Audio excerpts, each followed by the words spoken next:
Basic शिक्षा विभाग इस समय दो प्रमुख समस्याओं से जूझ रहा है। पहला, शिक्षकों की कमी और दूसरा, संसाधनों की कमी। इन दोनों कमियों को दूर करने के लिए सरकार एक नई योजना पर कार्य कर रही है। अगर ये लागू हो जाता है तो ये दोनों समस्याओं को समाधान मिल जाएगा राज्य सरकार को।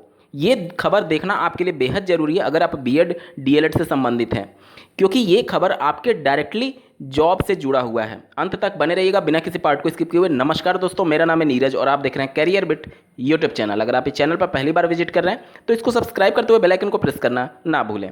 स्क्रीन पर आप एक आर्टिकल देख पा रहे होंगे, 90% सरकारी स्कूल बंद करने की तैयारी। ये खबर भोपाल यानी कि मध्य प्रदेश से प्रकाशित हुई है। आपके मन में एक सवाल आ रहा होगा कि ये खबर मध्य प्रदेश से है तो उत्तर प्रदेश के अभ्यर्थी इससे कैसे प्रभावित होंगे। तो सीधे तौर पर प्रभावित हो सकते हैं। कैसे, इसको समझिए। मामला ये है कि मध्य प्रदेश में भी बीजेपी की सरकार है, उत्तर प्रदेश में भी बीजेपी की सरकार है और केंद्र में भी बीजेपी की सरकार है। जिस प्रकार से उत्तर प्रदेश सरकार ने पिछले कार्यकाल में एक ही परिसर में जो प्राथमिक और उच्च प्राथमिक विद्यालय थे उनको मर्ज करने के आदेश दिए थे, जिसके बाद से हजारों की संख्या में यहाँ पर टीचर्स की वैकेंसी स्वतः ही खत्म हो गई थी। अब मध्य प्रदेश में भी चूंकि बीजेपी की सरकार है तो दोनों की कार्य करने की पद्धति लगभग आप देखेंगे कि समान ही है। वहाँ पर भी सरकारी स्कूलों के 90% स्कूलों को बंद करने की तैयारी चल रही है। वहाँ पर इस समय कुल 1,20,000 सरकारी स्कूल हैं, जिसमें से 1,08,000 सरकारी स्कूलों को बंद कर दिया जाएगा इस योजना के तहत, और सिर्फ 12,000 ही सरकारी स्कूल बचेंगे। अब ये 12,000 जो सरकारी स्कूल बच रहे हैं इनको भी सरकार रन नहीं करेगी, बल्कि प्राइवेट हाथों में दे दिया जाएगा। सरकार और विभाग का ये मानना है कि ज़्यादा स्कूल से बेहतर ये है कि स्कूल की संख्या कम हो, जिससे टीचरों की संख्या में जो कमी है उसको भी दूर किया जा सकता है। साथ ही साथ शिक्षा विभाग का ये मानना है कि एक ही स्कूल हो लेकिन उसमें सभी सुविधाएं हों। तो इस वजह से लगभग 90% स्कूलों को ही सीधे तौर पर बंद करने के संदर्भ में यहाँ पर प्रयोग चल रहा है। आप स्क्रीन पर देख पा रहे होंगे, प्रयोग के तौर पर फिलहाल भोपाल संभाग के 5 जिले चुने गए हैं। एक बार पूरा जल्दी से आर्टिकल को पढ़ लेते हैं, पूरे मामले को आप समझ पाएंगे आसानी से।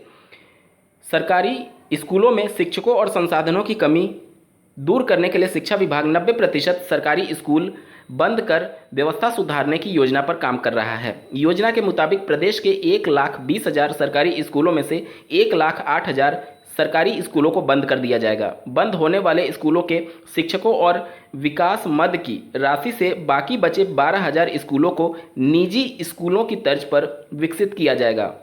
विभाग का मानना है कि दर्जनों स्कूल के बजाय एक स्कूल ऐसा हो जिसमें सभी सुविधाएं उपलब्ध हों और शिक्षकों की कमी भी ना रहे। इस व्यवस्था को लागू करने से हर 3 किलोमीटर के छोटे बड़े स्कूलों की जगह 15 किलोमीटर के दायरे में, मतलब 15 किलोमीटर के बीच में, जिसमें हर गांव में स्कूल की दूरी लगभग 7.5 किलोमीटर रहेगी, एक सर्व सुविधा युक्त हायर सेकेंडरी स्कूल होगा।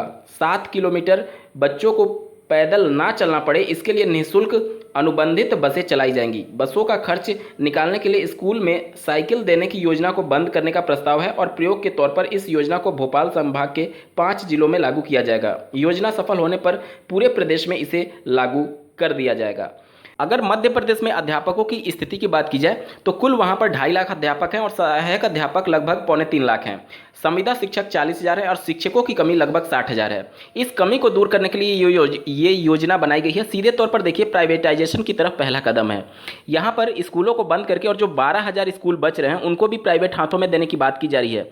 क्या प्राइवेटाइजेशन सभी समस्याओं का हल हो सकता है?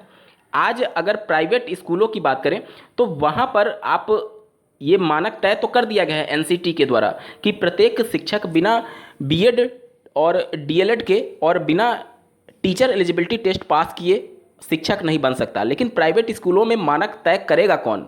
क्या एनसीटी प्रत्येक मानक स्कूल का प्रत्येक विद्यालय का यहाँ पर टीचरों की मानक तय करने के लिए देखती है, या फिर इस प्रकार का कोई चेक इन प्रोसेस है? नहीं प्रोसेस है। तो वहाँ पर ऐसे टीचर्स को भी रख लिया जाता है जो कि सिंपल ग्रेजुएट हैं, ना तो उन्होंने बीएड किया है, ना डीएलएड किया है, और ना ही वो टेट क्वालिफाई होते हैं। प्राइवेट स्कूलों में शिक्षकों का शोषण किस प्रकार से किया जाता है ये किसी से छुपा नहीं है।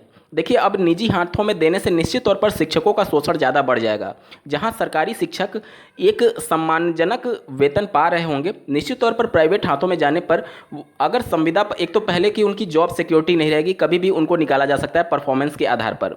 दूसरा ये होगा कि चूंकि टीचरों की अब कम रिक्वायरमेंट होगी। क्यों कम रिक्वायरमेंट होगी? क्योंकि 12,000 ही केवल स्कूल होंगे।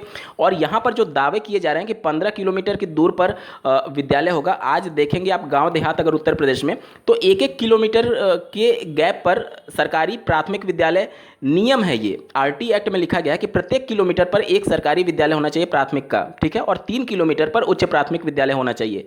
यानी कि 15 किलोमीटर के रेंज में जो 15 विद्यालय थे उनको बंद करके 15 किलोमीटर आगे जाकर के एक प्राथमिक विद्यालय होगा।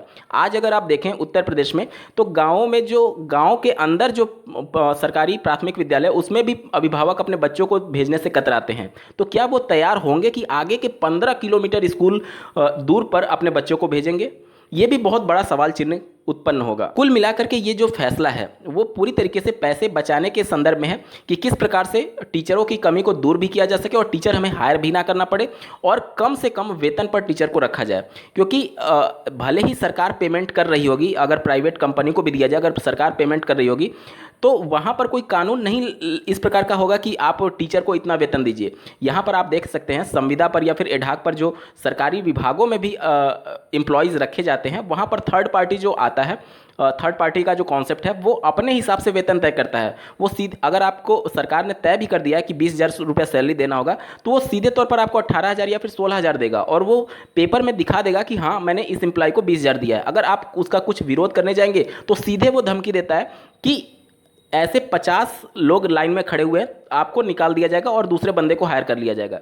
तो ये प्राइवेटाइजेशन का असर है। सीधे तौर पर यहाँ पर शिक्षकों का शोषण शुरू हो जाएगा अगर इस प्रकार की कुछ क्रियाएं होती हैं या फिर इस प्रकार के स्कूल बंद करके डायरेक्टली निजी हाथों में स्कूल को दे दिया जाता है। तो कुल मिलाकर के ये है कि निजी हाथों में जाने से इंफ्रास्ट्रक्चर तो ठीक हो सकता है, मतलब कि स्कूल में जो फर्नीचर्स और जो संसाधन नहीं होते हैं उनमें काफ़ी अच्छा परफॉर्म किया जा सकता है प्राइवेट हाथों में जाने से, लेकिन जो टीचर्स का शोषण है वो बहुत ज़्यादा बढ़ जाएगा। इस पूरे मामले को आप किस नज़रिए से देखते हैं कमेंट के माध्यम से ज़रूर बताइएगा और ऐसे ही महत्वपूर्ण अपडेट के लिए इस चैनल को सब्सक्राइब करना ना भूलें। इस वीडियो को देखने के लिए आपका बहुत बहुत धन्यवाद। भगवान करे आपका दिन शुभ हो।